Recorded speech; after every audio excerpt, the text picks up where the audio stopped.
This is a story from about 1982 when we were living at Ivy House, New Bolingbroke. It was towards the end of the Uniroyal era. Now, if you haven't listened to that story, then it's quite a long one, but it's quite interesting. So we had a distribution point, an entrepot distribution system for Uniroyal in the east of England, at Lincolnshire and North Cambridge and North Norfolk. And we'd also had a depot in Loughborough, doing the same sort of thing in the Midlands, but our manager there had managed to allow one of the drivers to nick £10,000 of the tyres, for which we weren't insured. So we were gradually paying that amount back every month to Uniroyal. At the same time, we knew that the writing was on the wall that this Uniroyal distribution by different people was going to finish. They decided in England they were going to stick to their own depots, which they got several up and down the country, and managed from there. So we were the very first distribution point in the UK, and we were going to be the last, because they wouldn't give it up until we'd finished paying this money back. So I was looking for something else, and for years we've been collecting complaint lorry tyres, commercial tyres, lorry, tractor, that kind of thing, to take them back for adjudication for potential manufacturing faults. This is run by a setup called the Tyre Manufacturers Conference. UK tyre manufacturers together, just UK, this didn't involve foreign manufacturers. They provided an adjudication panel, of which there were 3 in the country. They were going to reduce this to 1. And I had the job. I managed to negotiate the job of transporting all these tyres from every part of the UK to Burton-on-Trent. So I set about, I'd got a contract sort of almost concluded. So I set about travelling the country, trying to find places where tyres could be taken by tyre retailers and left at a drop-off point, and from this drop-off point they would be transported back to Burton-on-Trent. The whole thing was my idea, actually. I devised it, I'd gone to TMC, I'd explained how it could work, and they said, OK, you can do it. So I was busy. I thought, well, if I'm going to be travelling about all over the country, I wanted something nice to travel in. So I managed to buy a very second-hand Jaguar S-Type, a Mark II S-Type, 3.8, wire wheels. It was rather good, red upholstery. It was white. Never took any pictures of that car. You know, it was at a time when I didn't take many pictures, and things were fraught, and there's so much going on all the time, and I was trying to keep head above water. So I didn't take many photos of things, except my leisure things. So I bought this 3.8. It didn't cost me. I think it cost me about £450, £500, something like that. It was a good one. Very good, actually. Beautiful. So I set about travelling the UK, looking for places. I'd got an idea of where these places needed to be, you know, Scotland and northwest England and sort of South Yorkshire and South Wales and London area and the southwest.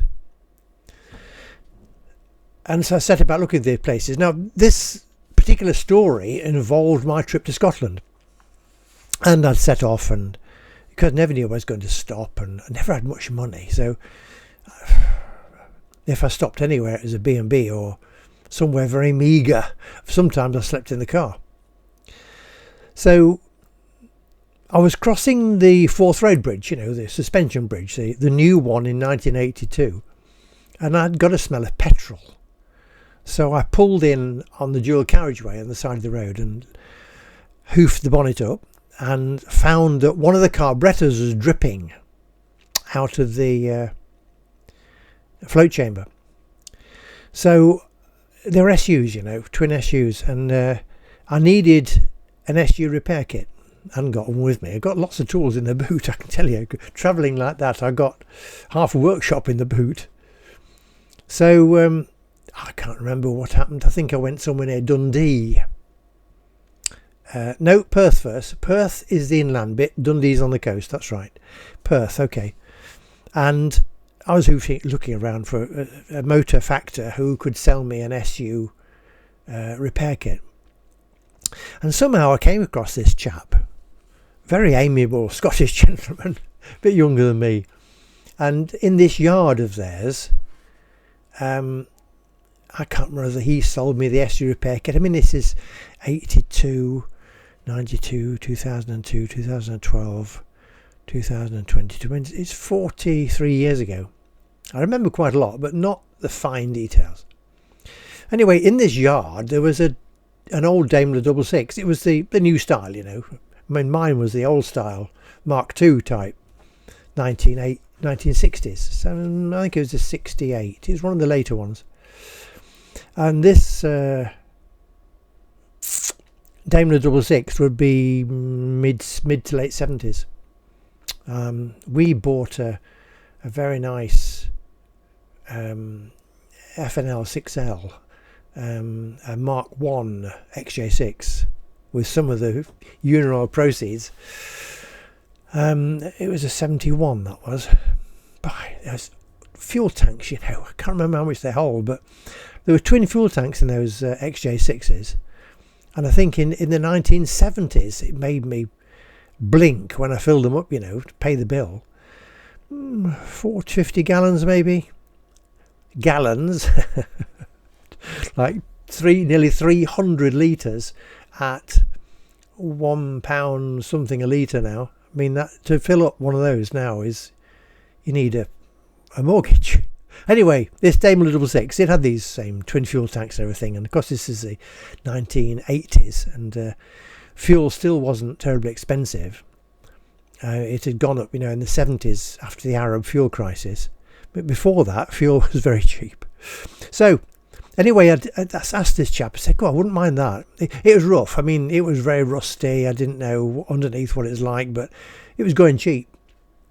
It might have been £150 or 200. It might even have been less. Anyway, he said he'd bring it down to Lincolnshire for me. So I said, all right. So I paid for his fare back. I think he might have gone back on an express bus. Remember something about a journey to Newark to catch a bus for him to get back to Scotland. Anyway, he delivered this car.